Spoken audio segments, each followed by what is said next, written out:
Hola amigos de Recuperando Historias. Hoy es miércoles 11 de diciembre por la tarde acá en continente americano, por la tarde, y concretamente en Monterrey, Nuevo León, México. Les habla Everardo Treviño Garza, este, un eh, un hombre ya mayor aficionado a la historia local, básicamente, pero que para ello tienes que echar mano no solo de los datos locales, sino de todo lo que la historia nos habla sobre los orígenes de este rincón del noreste mexicano y del sureste tejano.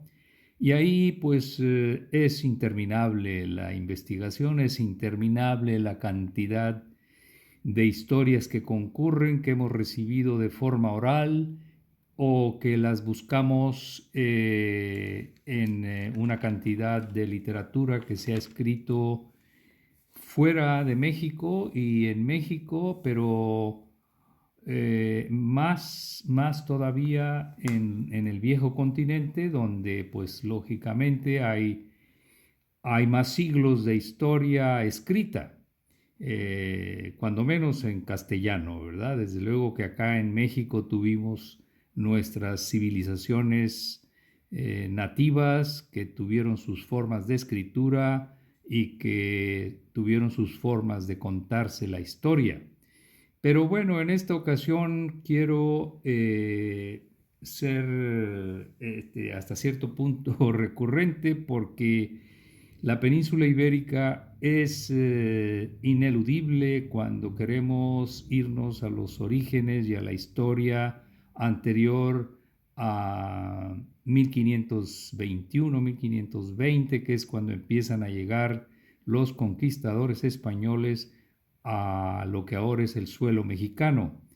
Y, y dentro de estas zambullidas que nos damos en la historia, quiero ahorita abordar un tema asociado a Galicia y a sus juderías, a Galicia y a lo que la historia nos narra. ¿Y por qué Galicia? Porque Galicia, tanto de acuerdo a la tradición recibida oralmente como a una serie de datos recopilados en la historia que ha quedado registrada sobre nuestros geniarcas, pues va a dar a Galicia en repetidas ocasiones y representa ese, no solo para la península ibérica, Galicia, que representa ese Finisterre mítico y ombligo de alguna manera para lo que es la historia de la península ibérica, sino también ombligo y fuente de mitología para los que habitamos acá en el Nuevo Mundo, en América y concretamente en el Nuevo Reino de León, eh, en lo que ahora es México. Y hurgando entre la información sobre Galicia y sobre sus judíos, pues vemos algunos datos que eh, es inevitable para mí no confrontarlos con los datos escuetos que de manera oral recibimos en la familia de parte de los ancianos, de los abuelos básicamente, en donde sin entrar en detalles y pormenores, esas historias iban a dar a algunos puntos gallegos como pueden ser Monforte de Lemos o Chantada o Campo Ramiro o Rivadavia o Tuy, bueno, toda esa geografía tan fascinante y tan excepcional a un reino, aún dentro de España, aún dentro de Iberia,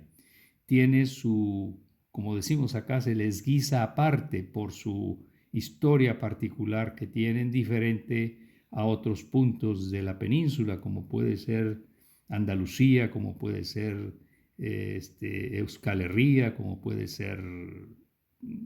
etcétera, ¿no? Incluso Castilla o Aragón, o la región de La Mancha. Cada una tiene sus particularidades y Galicia pues no es la excepción. Bien, pues aterrizando un poquito sobre esto, diríamos que Galicia tiene distintas etapas en las que se incrementa su población sefaradí o judía. Sefaradí para remarcar que es la judería de la península ibérica. Claro que hay hitos, hay años o épocas en donde eventos excepcionales alteran esta presencia judía. Uno de ellos puede ser el edicto de expulsión, tantas veces referenciado y nombrado, que fue en 1492. Pero hay eventos particulares que ya los hemos eventualmente tratado en otros espacios de este mismo canal, pero en esta ocasión quisiéramos recalcar en que mientras que en la península ibérica la presencia de la Inquisición ya era muy notoria desde el siglo XV, desde que la instituyen ya de manera oficial, en Galicia realmente no existió, en la práctica no existió, incluso ni formalmente, sino hasta un siglo después que en el resto de la península. Y eso ya nos habla de una particularidad muy especial y nos habla también y nos explica de alguna manera por qué Galicia fue alguna especie de baluarte o de refugio natural para los judeoconversos una vez que la Inquisición desata toda su furia y toda su persecución hacia ellos. Claro, muchas de estas familias, después de ese siglo, de alguna manera, de poder medianamente vivir ahí en la región gallega, pues vienen a dar al Nuevo Mundo. Y entre esas familias que vienen a dar al Nuevo Mundo, pues está la mía. Y de ahí que de manera particular me interesa esta historia, aunque también es una fuente de información histórica que creo que puede resultar de interés para el resto de la región del noreste mexicano y del sureste tejano. Entonces, esto le da, en este periodo que ya sucede a esa crisis propiciada por la Inquisición, propiciada por la expulsión de judíos, propiciada por el escepticismo hacia todos los judeoconversos por parte de los que ya eran cristianos viejos,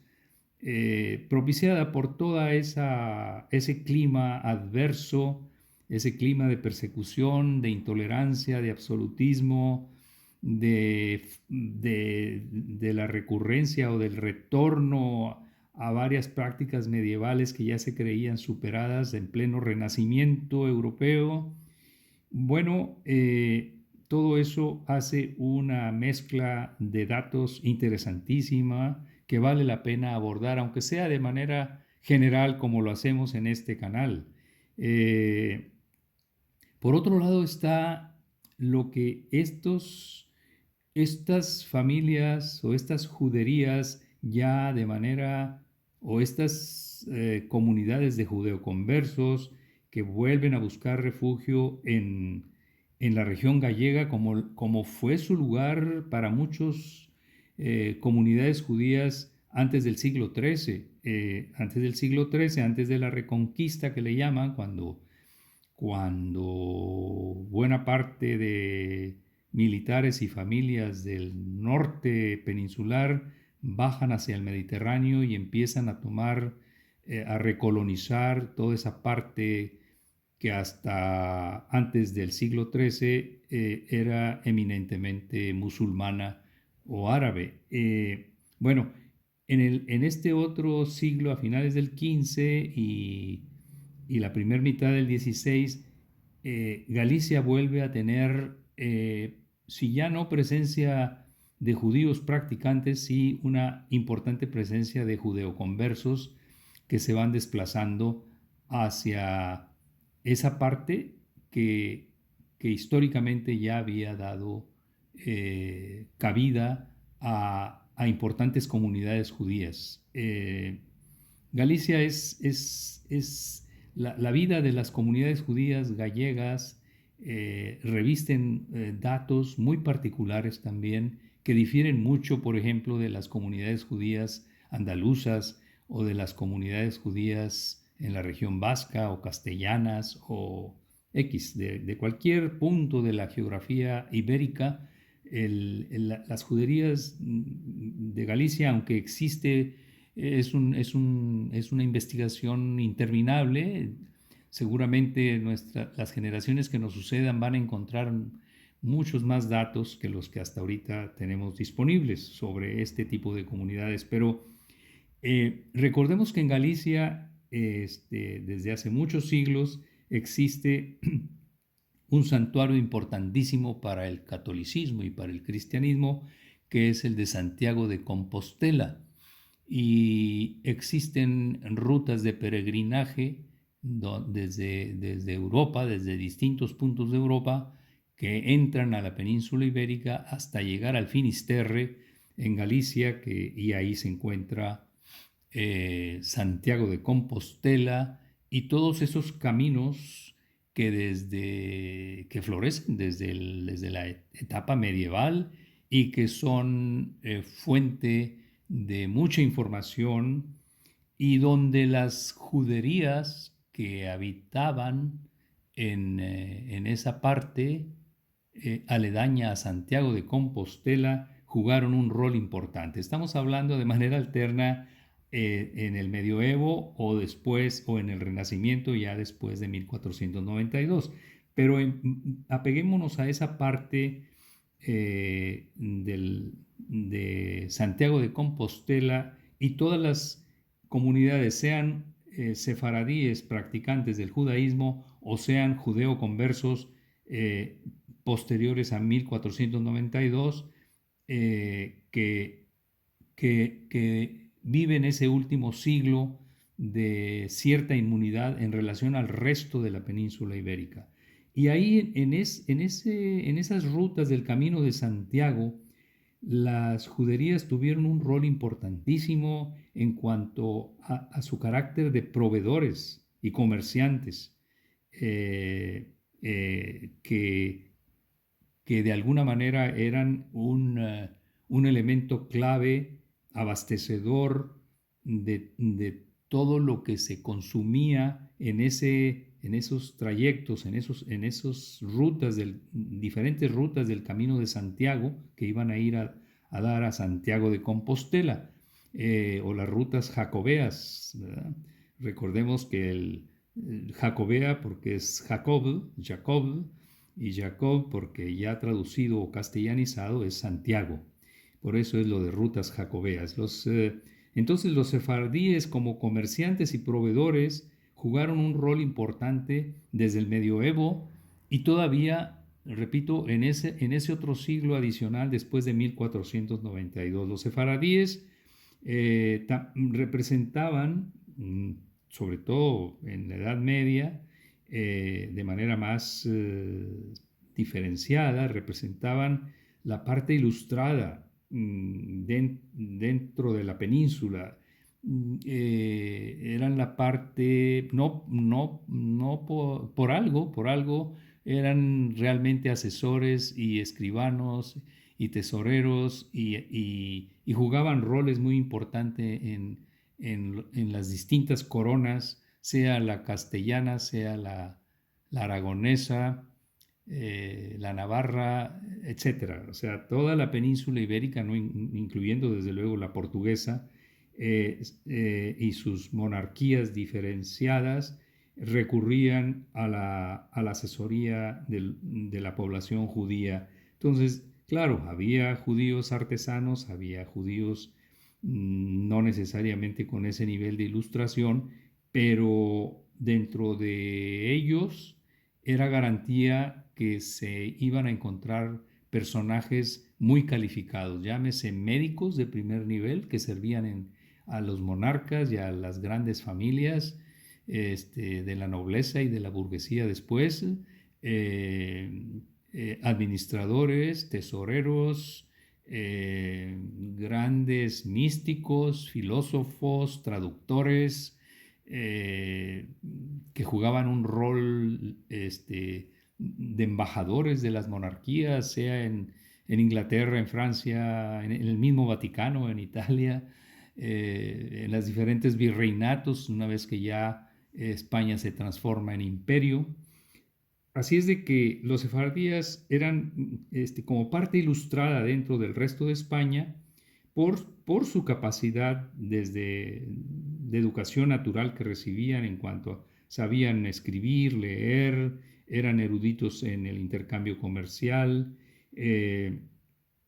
Y hablando de los proveedores, pues todavía eran en Santiago de Compostela y en toda la parte del catolicismo ibérico, eran los grandes proveedores de, los, de los accesorios rituales, cálices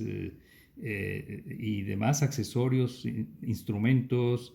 que se utilizaban en los rituales religiosos católicos. Y estos eran proveídos en una buena medida por los comerciantes sefaradíes. Eh, eh, pues entonces, bueno, amén, no diré de la actividad bancaria. Hay información muy que quedó registrada sobre la función cambiaria que ejercían ya en Santiago de Compostela, es decir, eran los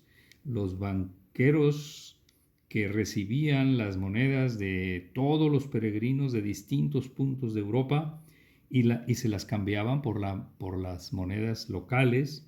y bueno, ya hacían ellos ese otro tipo de función que también los distinguía dentro de sus otras actividades que estaban ligadas a la asesoría, a la tesorería, a la, a la ilustración dentro de la península ibérica. Eh, eh, hay registros ahí de Galicia que son documentos que datan desde el siglo XI y en donde destacan ya desde entonces tensiones religiosas entre cristianos y judíos en la región. Y tal vez este documento del siglo XI es el más antiguo, cuando menos hasta donde logro observar las opiniones de los que conocen y entienden más de este tema, tal vez es el de los más antiguos que existe sobre estas primeros antagonismos entre población cristiana y judía. Y bueno, además de toda esta documentación, este, hay, hay restos arqueológicos en esta región gallega en donde también se han descubierto en la frontera con Portugal, en Galicia y Portugal, en Monforte de Lemos, en Lugo, y en otros puntos ahí aledaños, eh, hay también restos arqueológicos que denotan la presencia judía en este Finisterre. Eh, Tal vez, y bueno, repito, uno de los aspectos que a veces sorprende, cuando menos a mí me sorprende, es cómo dentro de toda la inmigración sefaradí que llega al Nuevo Mundo, hay un importante porcentaje que viene de la región gallega, o cuando menos que tuvo su origen en la región gallega. Entonces, todos estos datos hacen de Galicia un punto muy llamativo para estudiarlo, para entenderlo, para buscar todas esas raíces, no nada más de lo que después fueron los traslados de esas familias hacia el Mediterráneo, sino inclusive hacia el Nuevo Mundo. Y luego, dando un salto tremendo, porque ya nos vamos a ir al siglo XX, hay una historia fascinante de tres mujeres ya mayores, solteras, Lola, Amparo y Julia Touza, en Rivadavia, que dentro de sus posibilidades son o jugaron un rol muy importante para salvar la vida de muchos judíos que huían del nazismo del centro de Europa y que a través de esta región gallega escapaban hacia Portugal, hacia un puerto portugués y de ahí hacia el Nuevo Mundo. Eso ya estamos hablando de la década de los 40 del siglo XX. Y estas tres mujeres, cuya historia es prácticamente desconocida por el mundo, pero juegan un rol muy interesante. Había ahí una ruta que partía de Gerona, en la región catalana, y atravesaba con una ruta muy particular que iba a dar a de Medina del Campo, y luego de ahí se trasladaban a la región gallega y concretamente a Monforte de Lemos y luego a Rivadavia. Bueno, ya de ahí de Rivadavia había, cruzaban, creo que es el río Miño, y ya entraban a zona portuguesa y ahí hacia los puertos principales de Portugal, básicamente hacia América y más específicamente hacia los Estados Unidos de América. Esta historia fascinante que ya se da en el siglo XX, repito, pues Galicia juega otro rol muy, muy interesante sobre la salvación de familias judías. Bien, ya rebasamos los 20 minutos. A mí me apasiona el tema y se me olvida el reloj. Pero bueno, eso es lo que, la esencia de lo que quería comentarles, amigos de Recuperando Historia, en esta ocasión. El reino de Galicia o Galicia y los judíos desde tiempos medievales hasta nuestros días. Bien, amigos de Recuperando Historias, muchas gracias por su tiempo y nos seguimos escuchando en próximas ocasiones. Hasta pronto.